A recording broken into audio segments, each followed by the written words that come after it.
Hey everyone, today we're confronting a topic that every couple faces at some point: arguing. More specifically, why some people get frustrated so fast while others seem totally chill, and how that difference can make conflict feel impossible to navigate. If you or your partner shut down, lash out, or spiral into frustration the moment things get tense, this episode is for you. Because the key to healthy arguing isn't about avoiding fights altogether. That's a common misconception.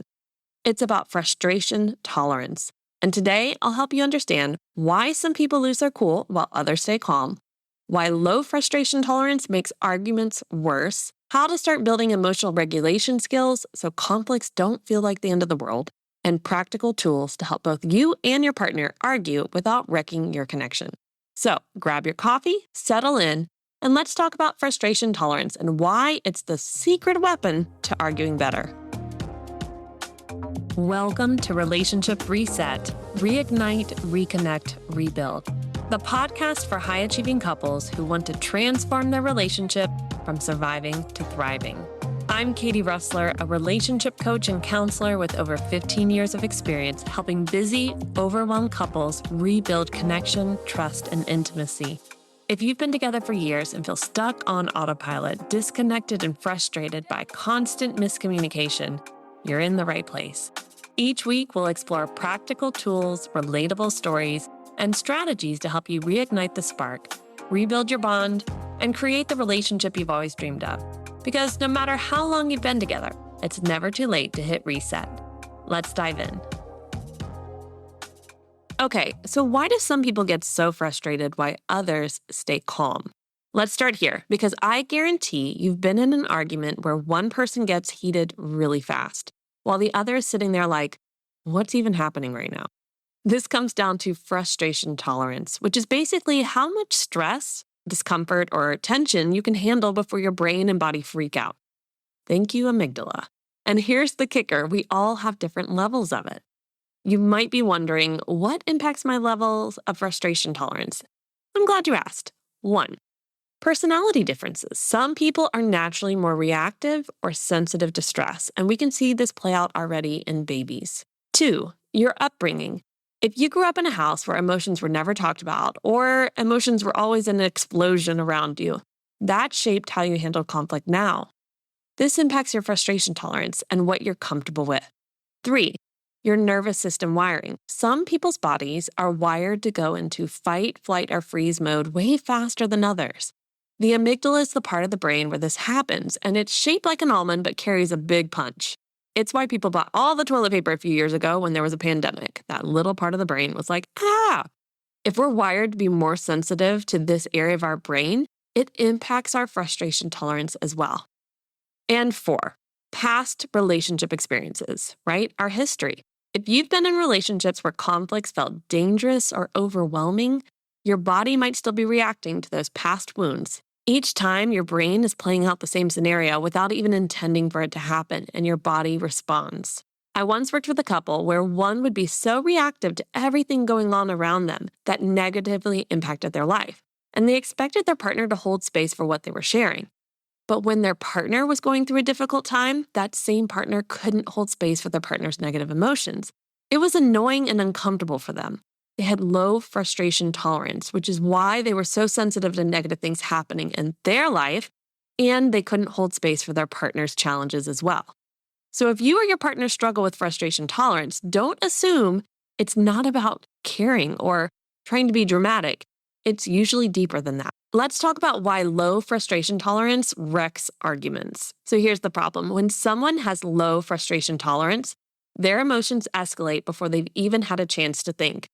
They lash out instead of listening. They shut down instead of working through it.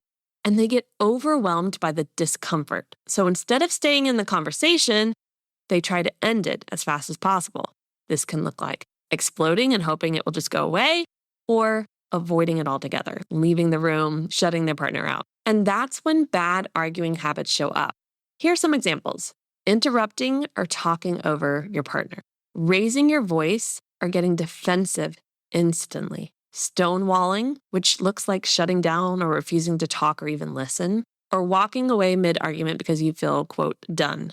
This makes it impossible to actually work through a disagreement because instead of solving the problem, you're just reacting to the emotional chaos. So, how do you fix it? Well, you've got to build better frustration tolerance, but how do we do that? If you or your partner struggle with low frustration tolerance, here's where to start. First, slow down your reaction time. If you go from 0 to pissed off in 2 seconds, your brain needs a buffer zone before responding. So try one of these. When you feel frustration rising, take a breath before speaking. That's all you got to do. It's literally just take a deep breath. Okay, funny story. I started using this technique several years ago, but in the beginning, I would take this really deep breath. And I remember the first couple of times my husband's eyes got really big, like I was about to drop a bomb. I wasn't. I was just giving myself a pause before reacting, but it was hilarious to see his eyes, and it kind of helped me remember that things are not as bad as they feel in my mind. So take that deep breath, just be prepared your partner, but be like, oh God, what's coming? Okay, also, if you're too overwhelmed, pause the conversation by saying, I need a minute to gather my thoughts so I don't say something I regret. Then pause and collect your thoughts. Who cares if it feels like an awkward silence? And if your partner is uncomfortable with silence and tries to fill the space with words, ask them to please allow you the space to think. If they're not able to calm their anxious mind down enough to allow you that space, then you might say, hey, I'm going to go take 10 minutes, go for a walk, go in the bathroom, go in another room, whatever. I will be back and then we can finish this conversation. But you need that pause. Okay, but what if your partner is the reactive one? Don't match their energy. Try to stay as steady as you can so the argument doesn't escalate. Our nature is to match the person's cadence and how they talk and even their tone of voice, but we can fight that by being present and intentional. Knowing that your partner has low frustration tolerance will help you go into conversations working on being more calm and not adding fuel to the fire. Okay, so the second thing I want you guys to be focused on is recognizing your physical signs of frustration. Low frustration tolerance isn't just emotional, it's actually physical. Does your heart race when you get frustrated? Do your shoulders tense up? Do you feel like you need to leave the room immediately, like there's a panic? Do you start to feel heat in your chest or up your neck? Do you notice you start to clench a fist? The more awareness you have over these signals, the easier it is to catch yourself before you lose control. I like to think of these as the warning signs before things get bad. It's like a yellow flag, an orange flag, red flag, mayday, mayday, it's really bad, we're sinking. So start to recognize what those are. And the faster you catch them, the better chance you have at regulating yourself so you can stay calmer. Now, before we get to the next tip, I want to speak to the female listeners for a second. Don't worry, guys, this will be quick. You know I'm all about practical tools here, and I found a great one I want to share with you.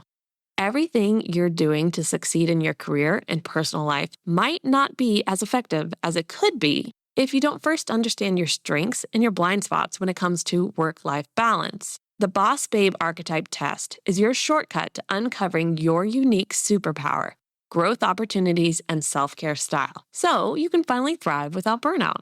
Win-win. It only takes 3 minutes, and the insights are super helpful with how to take action in your life. Go take the test now. You'll find the link in the show notes. Oh, and I'm the visionary dreamer, so let me know which one you are. It really is amazing what this test helps you uncover and what it teaches you about yourself. Okay, now back to our next tip. The third thing I want you to focus on is shifting your mindset about discomfort.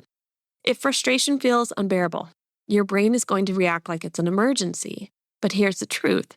Discomfort is not danger. When we get in this state where we see danger in everything, a caterpillar will look like a snake to us. Recognizing discomfort from danger is huge in helping you calm down faster. Try reminding yourself, I can feel frustrated without blowing up.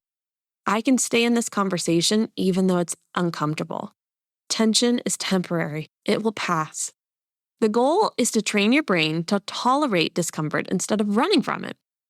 If you've ever gone for a run or trained for an athletic event, then you know there's a point you hit in your training where your brain goes into a I don't want it anymore tantrum. This doesn't mean you need to stop.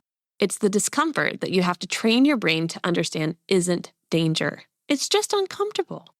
By the way, have you ever noticed we will endure all sorts of physical discomfort, but emotional and mental we will dodge like a ball at the playground? I often laugh with my clients, especially those who are athletes, where I go, you will go and train all week at high levels, but when it comes to an argument with your spouse, you run like the wind. Why is that? And it always catches them as well, that they will endure physical discomfort. But when it comes to emotional issues, they feel so like they've got no muscles at all. That's the importance of building the muscle of frustration tolerance. Then you're able to handle so much more discomfort and not feel like you have to blow up or run away from it. So let's talk about how to build that muscle, because frustration tolerance really is a muscle. So start small. You can start practicing with small frustration. Let yourself feel frustrated about something that's happened. Stuck in traffic, things are not running the way you thought they would, somebody says something you don't like, but don't react right away. Think of it like turning the shower colder and sitting there a little longer each time. You can do it even if you may not want to. And one of the key tools, especially with a cold shower, is taking deep breaths and counting. Speaking of cold showers, do something slightly uncomfortable on purpose, like waiting in a long line without sighing or getting annoyed. Or next time you're in traffic, start saying out loud all the things you're grateful for that day. Change up your habit response. Another idea is teaching yourself how to breathe through minor annoyances instead of snapping. Take a deep breath, but be careful how deep because your partner might freak out like before, as I shared.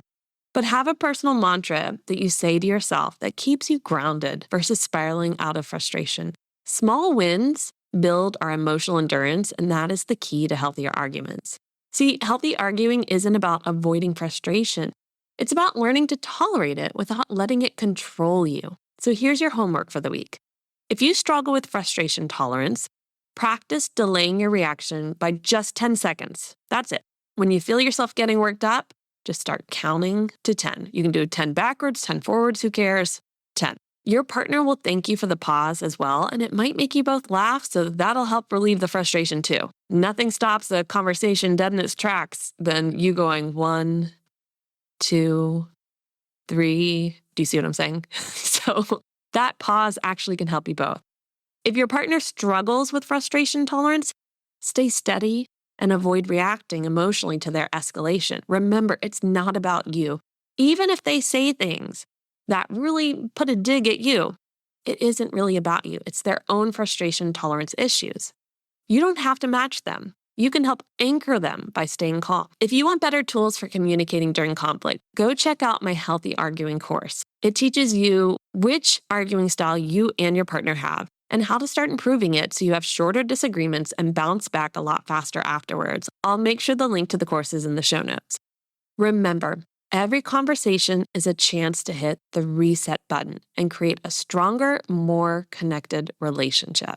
Building our frustration tolerance is key to being able to have healthier disagreements where we start to build greater connection because we better understand each other.